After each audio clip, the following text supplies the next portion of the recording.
Big breaking. Congress നേതൃത്വത്തിനെതിരെ നിലപാട് കടുപ്പിച്ച ശശി തരൂർ. കേരളത്തിലെ കോൺഗ്രസിൽ നേതൃദാരിദ്ര്യമെന്ന് ശശി തരൂർ തുറന്നടിച്ചു. നന്നായി പ്രവർത്തിച്ചില്ലെങ്കിൽ മൂന്നാമതും പ്രതിപക്ഷത്തിരിക്കും. കേരളത്തിലെ കോൺഗ്രസിൽ ഒരു പ്രധാന നേതാവിന്റെ അഭാവമുണ്ട്.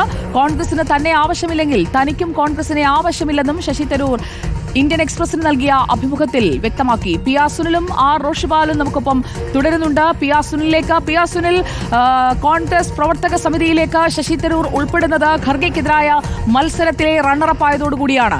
എന്നാൽ ആ റണ്ണറപ്പിനെ വേണ്ട രീതിയിൽ പരിഗണിക്കുന്നില്ല എന്നതാണ് ഒരു പ്രധാനപ്പെട്ട വിഷയമായി നമ്മുടെ മുന്നിൽ നിൽക്കുന്നത്. അപ്പോൾ സുനിൽ, ഈ CWC എന്ന് പറയുന്ന ഒരു ജംബോ കമ്മിറ്റിയിൽ ഇരുന്നില്ലെങ്കിലും എനിക്ക് കുഴപ്പമില്ല എന്ന് ഹൈക്കമാൻഡിനോടുകൂടി പറയുകയല്ലേ ശശി തരൂർ? തീർച്ചയായും സുജിയ, തന്നെ പാർട്ടിക്ക് ആവശ്യമില്ലെങ്കിൽ തനിക്ക് വേറെ പണിയുണ്ട് എന്ന് തന്നെയാണ് ശശി തരൂർ ഈ അഭിമുഖത്തിലൂടെ വ്യക്തമാക്കുന്നത്. അതുകൊണ്ട് തൻ്റെ റോൾ എന്താണെന്ന് ഇനിയെങ്കിലും AICC വ്യക്തമാക്കിയില്ല എങ്കിൽ താൻ പാർട്ടിയിൽ നിന്ന് പുറത്തേക്ക് പോകും എന്ന വ്യക്തമായ സന്ദേശം ശശി തരൂർ നൽകാൻ ശ്രമിക്കുകയാണ്. അപ്പോൾ ശശി തരൂരിൻ്റെ നിലപാട് കടുത്തതാണ്. ഈ ഇപ്പോഴത്തെ സമീപനത്തിൽ AICCയും കോൺഗ്രസ് നേതൃത്വവും മുന്നോട്ട് പോവുകയാണെങ്കിൽ താൻ പാർട്ടിയിൽ നിന്ന് പുറത്തേക്ക് പോകും എന്ന സൂചന ശശി തരൂർ നൽകുമ്പോൾ AICC എന്ത് തീരുമാനം ഈ വിഷയത്തിലെടുക്കും എന്നത് വളരെ പ്രധാനപ്പെട്ടതാണ്. ഞാൻ നേരത്തെ ചൂണ്ടിക്കാണിച്ചതുപോലെ തന്നെ കോൺഗ്രസിനെ സംബന്ധിച്ച് ഇപ്പോൾ വളരെ പ്രധാനപ്പെട്ട ഒരു നേതാവാണ് ശശി തരൂർ. ദേശീയ തലത്തിലെ കോൺഗ്രസിന്റെ മുഖങ്ങളിൽ ഒന്നാണ്. AICC നേതൃത്വത്തിലേക്ക് അധ്യക്ഷ സ്ഥാനത്തേക്ക് മത്സര രംഗത്തേക്ക് വരികയും അന്ന് കോൺഗ്രസിലൊക്കെ തന്നെ വലിയ ചർച്ചയായി ശശി തരൂരിന്റെ പേര് ഉയർന്നു വരികയും ഒക്കെ തന്നെ ചെയ്തതാണെന്ന്. താൻ ഈ മത്സര രംഗത്ത് വരാനുള്ളൊരു സാഹചര്യം ശശി തരൂർ വിശദീകരിച്ചത് കോൺഗ്രസിലൊരു മത്സരം നടക്കണം അധ്യക്ഷ സ്ഥാനത്തേക്ക്, അതിനു വേണ്ടിയാണ് എന്നതായിരുന്നു ശശി തരൂരിന്റെ വിശദീകരണം. അത് സോണിയാഗാന്ധി തന്നെ അംഗീകരിക്കുകയും ചെയ്തതിന്റെ പശ്ചാത്തലത്തിലാണ് ശശി തരൂർ അധ്യക്ഷ സ്ഥാനത്തേക്ക് മത്സരിക്കാനുള്ള തീരുമാനമെടുക്കുകയും പിന്നീട് ഖാർഗെക്കെതിരെ മത്സരിക്കുകയും ഒക്കെ തന്നെ ചെയ്തു. ഏതായാലും അതിനുശേഷം പ്രവർത്തക സമിതിയിൽ വന്നു. പക്ഷേ പ്രവർത്തക സമിതിയുടെ പ്രവർത്തനങ്ങളൊന്നും തന്നെ കാര്യക്ഷമമല്ല എന്നാണ് ശശി തരൂർ ചൂണ്ടിക്കാണിക്കുന്നത്. കോൺഗ്രസ് വേണ്ട വിധത്തിൽ നേതാക്കളെ ഉപയോഗിക്കുന്നില്ല. കോൺഗ്രസിന് വേണ്ട വിധത്തിൽ നേതാക്കളായുള്ള അസറ്റുകളെ കോൺഗ്രസ് പ്രയോജനപ്പെടുത്തുന്നില്ല.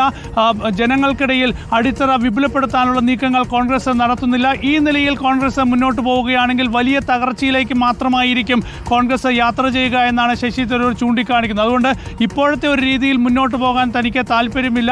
കോൺഗ്രസിൽ തൻ്റെ റോൾ എന്താണെന്ന് നേതൃത്വം വ്യക്തമാക്കണം. അതല്ല എങ്കിൽ തൻ്റെ ജോലികളിലേക്ക് പോകും. പ്രസംഗം, അതുപോലെ തന്നെ എഴുത്ത്, പുസ്തകം എന്ന താൻ ചെയ്തുകൊണ്ടിരിക്കുന്ന ജോലികളിലേക്ക് മടങ്ങിപ്പോകുമെന്ന് ശശി തരൂർ വ്യക്തമാക്കുകയാണ്. അപ്പോൾ നേരത്തെ കപിൽ സിബലിനെ പോലെ, ഗുലാം നബി ആസാദിനെ പോലെ ഇനി ശശി തരൂരും പാർട്ടിയിൽ നിന്ന് പുറത്തേക്ക് പോകുമോ, മറ്റേതെങ്കിലും പാർട്ടിയിലേക്ക് പോകുമോ എന്നൊക്കെ വളരെ പ്രധാനപ്പെട്ട കാര്യം തന്നെയാണ്. നേരത്തെ റോഷിപാൽ ചൂണ്ടിക്കാണിച്ചതുപോലെ തന്നെ BJP ഒക്കെ തന്നെ ശശി തരൂരിനെ കാത്തിരിക്കുകയാണ്. ശശി തരൂരിന് വലിയൊരു സ്പേസ് തന്നെ BJP കഴിഞ്ഞ കാലങ്ങളിലൊക്കെ തന്നെ നൽകുന്നത് നമുക്കറിയാം. പ്രത്യേകിച്ച് വിദേശകാര്യ സ്റ്റാൻഡിംഗ് കമ്മിറ്റിയുടെ ചെയർമാൻ സ്ഥാനത്തേക്കൊക്കെ തന്നെ ശശി തരൂരിനെ കൊണ്ടുവന്നിരുന്നു. ശശി തരൂരിനെതിരെ ഒരു കടന്നാക്രമണം നേരത്തെ സുനന്ദ പുഷ്കർ വിഷയവുമായി ബന്ധപ്പെട്ടതിന് ശേഷം BJP നടത്താത്തൊരു സാഹചര്യം നമുക്ക് എല്ലാവർക്കും അറിയാം. ഏതായാലും അത്തരമൊരു സ്ഥിതി രാഷ്ട്രീയമായി നിലനിൽക്കുന്നുണ്ട്. അതുകൊണ്ട് ശശി തരൂരിന് കോൺഗ്രസിൽ നിന്ന് പുറത്തേക്ക് പോയാൽ വലിയ സ്പേസ് കിട്ടുമെന്ന് ശശി തരൂരിന് വളരെ വ്യക്തമായി തന്നെ അറിയാം. പക്ഷേ ശശി തരൂരിനെ വേണ്ട വിധത്തിൽ കോൺഗ്രസ്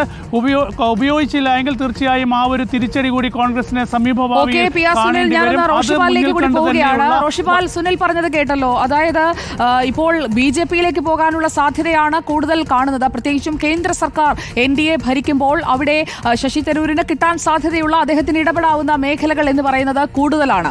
അപ്പോൾ അങ്ങനെയുള്ള സാധ്യതകൾ താൻ എന്തിന് കളയണം? തന്റെ പൊട്ടൻഷ്യൽ മനസ്സിലാക്കി ഉപയോഗിക്കാനായി മറുഭാഗത്ത് ആളുകൾ നിൽക്കുമ്പോൾ ഈ അവഗണനയൊക്കെ സഹിച്ച് ഞാൻ എന്തിനിവിടെ നിൽക്കണം എന്ന ഒരു തോന്നലിലേക്ക് കൃത്യമായി ശശി തരൂർ പൂർണ്ണമായും എത്തിക്കഴിഞ്ഞു എന്നല്ലേ ഈ തുറന്നു പറച്ചിലൂടെ മനസ്സിലാക്കേണ്ടത്?